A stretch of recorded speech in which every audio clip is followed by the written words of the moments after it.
You know, when I was preparing myself for this week's picks, I took a moment and I said, holy shit, we're at week 8 already. Almost halfway through the season. That's nuts. Time does fly as you get older. It just blows by, doesn't it? Holy hell. So anyways, yeah. Time for my week 8 picks for this 2021 NFL season. Taking a quick look back at the week that was, in week 7 was a solid, not spectacular week. 9-4 picking winners straight up, 9-4 against the spread as well. So like I always say, you probably make some money with me and betting with me, but you're not going to make a super duper fortune. You might make yourself some money though. And I think that's bearing out so far throughout the season. Season to date, I'm 70-37 picking the winners, 65-42 picking against the spread. So like I said, it all holds true. This week you've got your slate of games. Thursday night, you know, Arizona was favored by 6.5, which totally made sense when you look at the Packers. We're on the road, short week.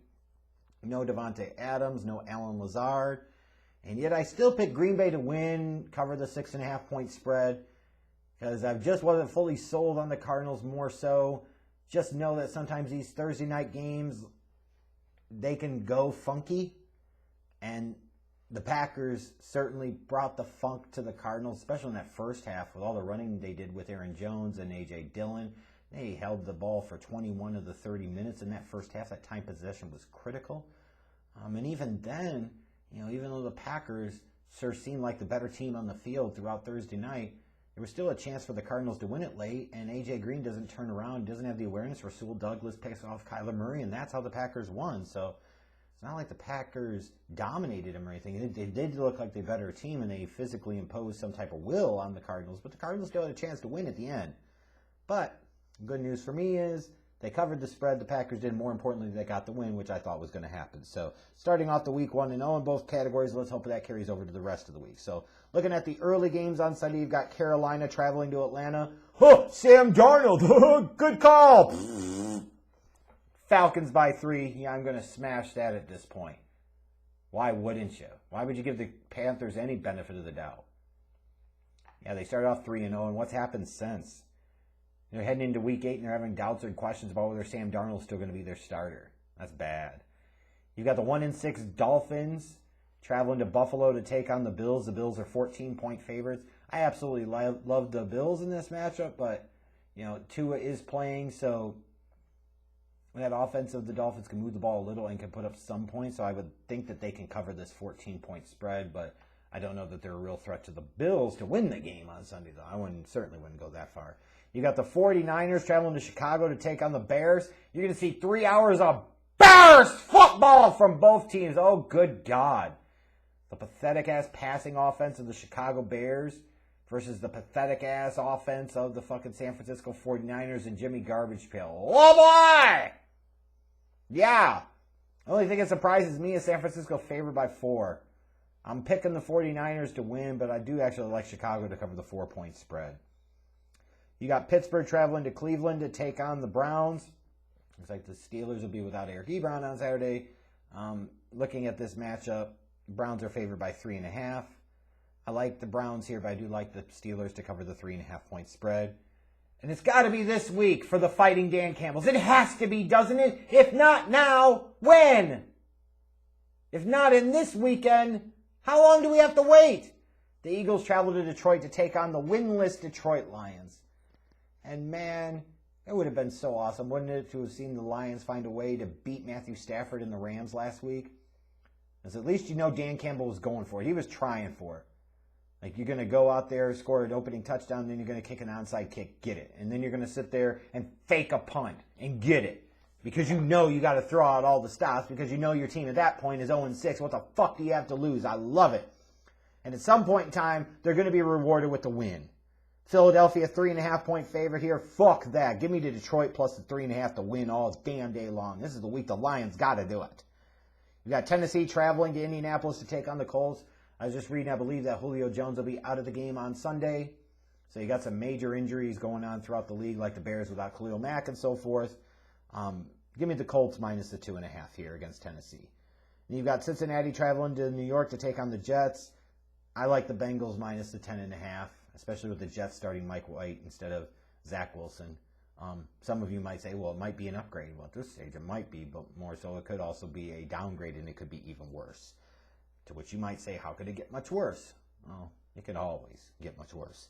And then you've got the Rams traveling to Houston to take on the Texans in what's surely to be a ritualistic slaughter unless the Rams play their second unit all day. Give me the Rams minus the 14.5. In terms of the late Sunday afternoon games, you got the Patriots traveling to Los Angeles to take on the Chargers. I like the Chargers minus the 4.5 in this one. You got the Jaguars traveling to Seattle to take on Geno Smith and the Seahawks. This could be an undercover, sneaky, really good game. It absolutely could. But I do like the Seahawks and the 3.5 points here. You've got the Washington football team traveling to Denver to take on the Broncos. Neither one of these teams is really worth the shit. They're both bad. They are absolutely both bad. I like Washington's offense a little bit more, though, I will say that. But looking at this, Denver's favored by 3. I'll go a little differently here. I'll take Washington plus the 3. I think they can beat the Broncos because the Broncos are certainly headed in the wrong direction, even though they've had more time to prepare since that Thursday night loss to the Cleveland Browns a week ago.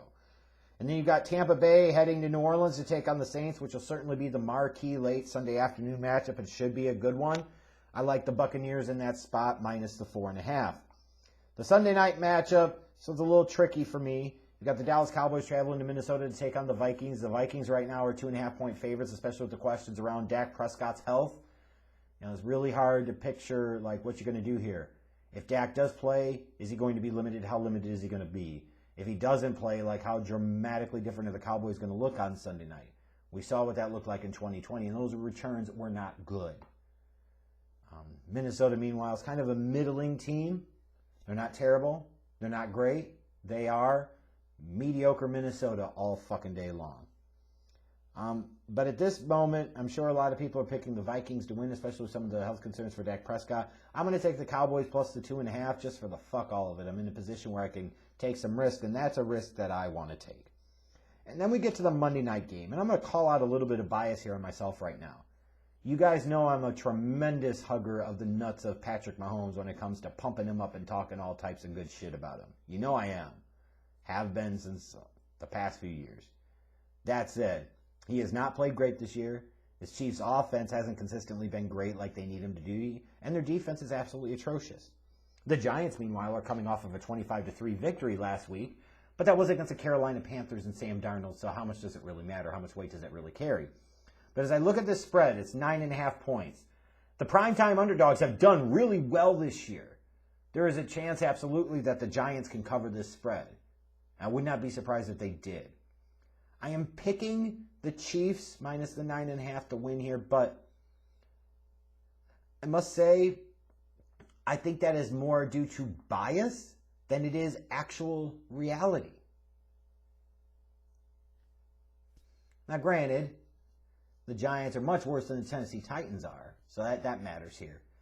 But when I look at this, like 9.5 points feels like an awfully big number for a team that has done absolutely little to nothing to show you that they're worth that this year.